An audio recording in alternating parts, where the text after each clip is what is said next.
नमस्कार दोस्तों, वित्त गुरुजी यूट्यूब चैनल में मैं आपका स्वागत करता हूं। आज 13 सितंबर 2025 को 8 बजे के आसपास शाम में श्री जी शिपिंग ग्लोबल लिमिटेड के क्वार्टरली रिजल्ट्स आए हैं। तो वो कैसे हैं इसके बारे में हम जानते हैं। मैंने ऑलरेडी ये पीडीएफ फाइल है जो बीएससी कॉर्पोरेट अनाउंसमेंट से डाउनलोड करके रखी है। तो हम सीधा चलते हैं, बिना देरी किए हुए कैसे रिजल्ट हैं देख लेते हैं।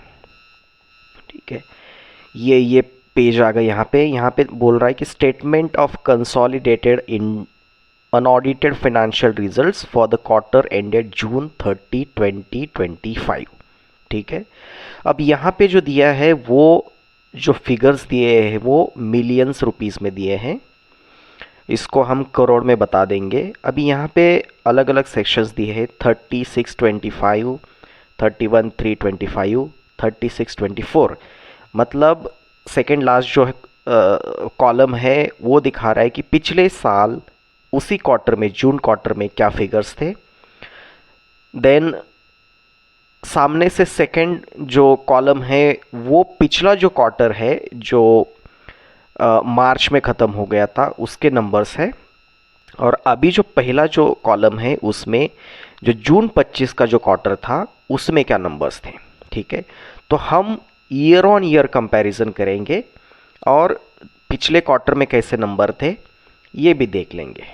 वो बताने से पहले मैं एक आपको बात बताना चाहता हूँ कि ये जो नंबर्स है ये नॉर्मली हम ईयर ऑन ईयर कंपैरिजन करते हैं, क्योंकि कुछ सिचुएशंस होती है, कोई मानसून हो गया, कुछ हो गया, या मतलब सिक्लिकल बिजनेसेस होते हैं जिसमें कुछ पर्टिकुलर क्वार्टर में ज़्यादा बिजनेस होता है या किसी क्वार्टर में कम होता है। तो मैं समझता हूँ कि ईयर ऑन ईयर कंपैरिजन करना सही रहेगा। ठीक है, तो हम सबसे पहले हम बताते हैं कि टोटल इनकम कितना हो गया था।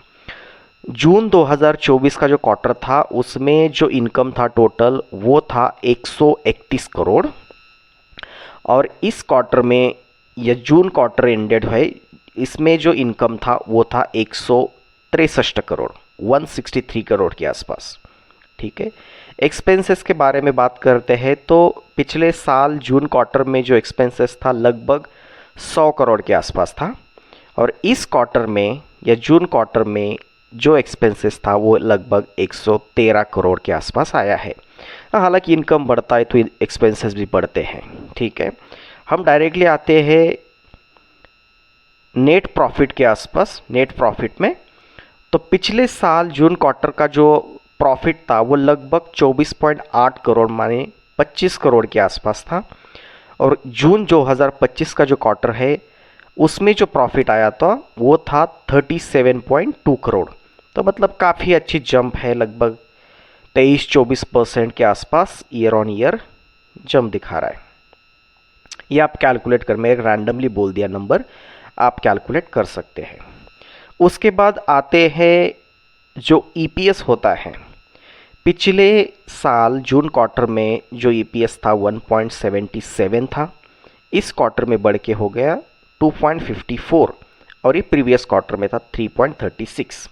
हाँ, मतलब ये क्वार्टर ऑन क्वार्टर तो रिजल्ट्स थोड़े से वीक है, हालांकि इनकम बढ़ी है और नेट प्रॉफिट मतलब घटा है। लेकिन मैंने ऑलरेडी बता दिया कि इसको क्वार्टर ऑन क्वार्टर ना कंपैरिजन करें, इसको ईयर ऑन ईयर कंपैरिजन करना सही है।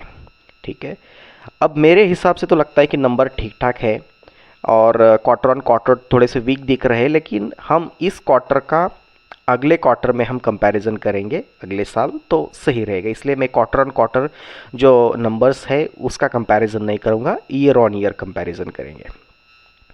तो कंपनी के बारे में हम थोड़ा सा देख लेते हैं, उसके नंबर्स क्या है, फंडामेंटल्स वगैरह क्या है। मैंने ये ग्रो का पेज है, मैंने ऑलरेडी ओपन करके रखा है। तो हालांकि कुछ दिन पहले इसका आईपीओ आया था।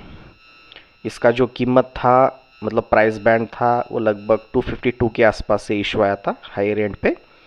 और देखा जाए तो मतलब इतना कुछ खास नहीं था, 7% के आसपास उस दिन प्रीमियम पे लिस्ट हो गया था। लेकिन मार्केट में थोड़ी सी अनसर्टेनिटी थी, मार्केट गिरा हुआ था, तो ये भी मतलब थोड़ा सा लोअर लेवल पे आके सेटल हो गया।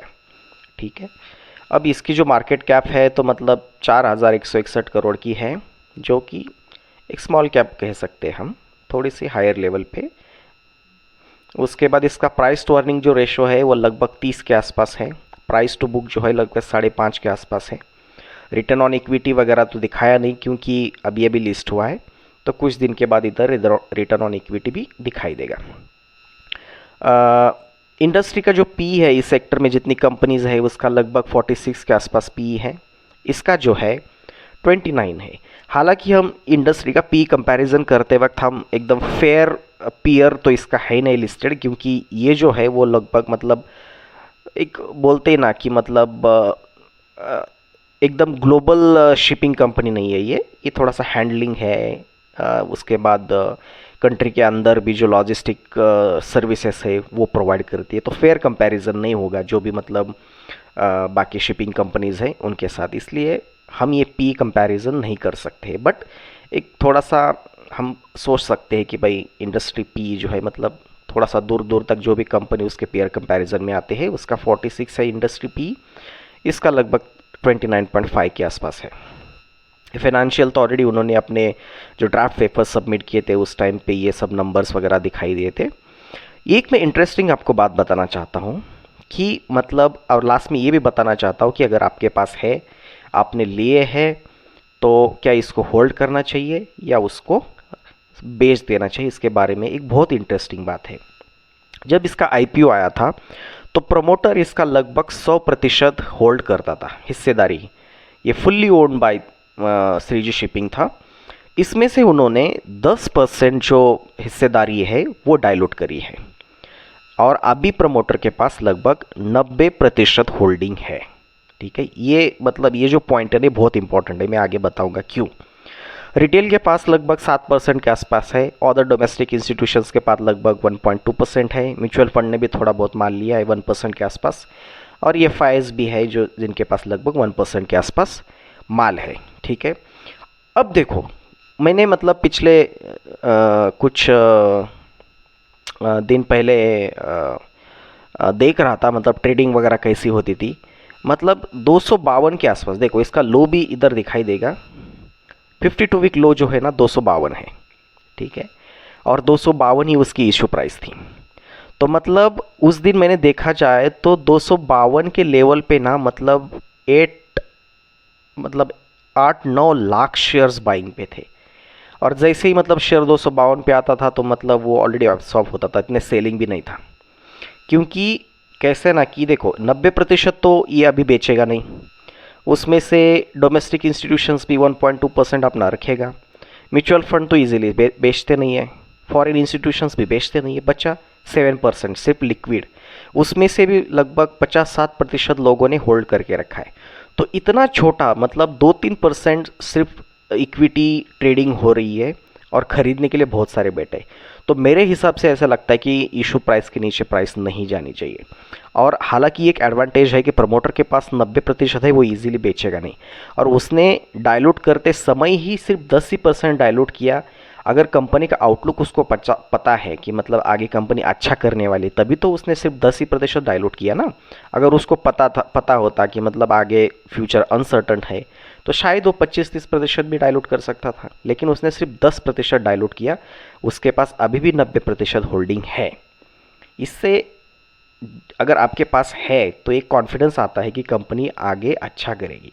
इसलिए मेरा मानना है कि अगर आपके पास है तो आप होल्ड कर सकते हैं, कुछ और 1-2 क्वार्टर रिजल्ट देख देख के उसको कैरी कर सकते हैं। अगर आपको लेना है तो शायद एक इशू प्राइस के आसपास अगर आप मिल जाता है आपको, हालांकि अभी भी उसी आसपास है, अगर मिल जाता है तो एक अच्छा बाय हो सकता है। हालांकि ये रिकमेंडेशंस वगैरह नहीं है, मैं ये क्लियर कर देता हूँ, पर एक आप एक कॉल ले सकते हैं इस चीज़ के हिसाब को देख के। तो मुझे लगता है कि मतलब ठीक ठाक रिजल्ट्स है, इतना कोई चिंता करने की ज़रूरत नहीं है। अगर आपके पास है तो आप होल्ड कर सकते हैं, अगर आपको बाय करना है तो आप उसी हिसाब से कॉल ले सकते हैं।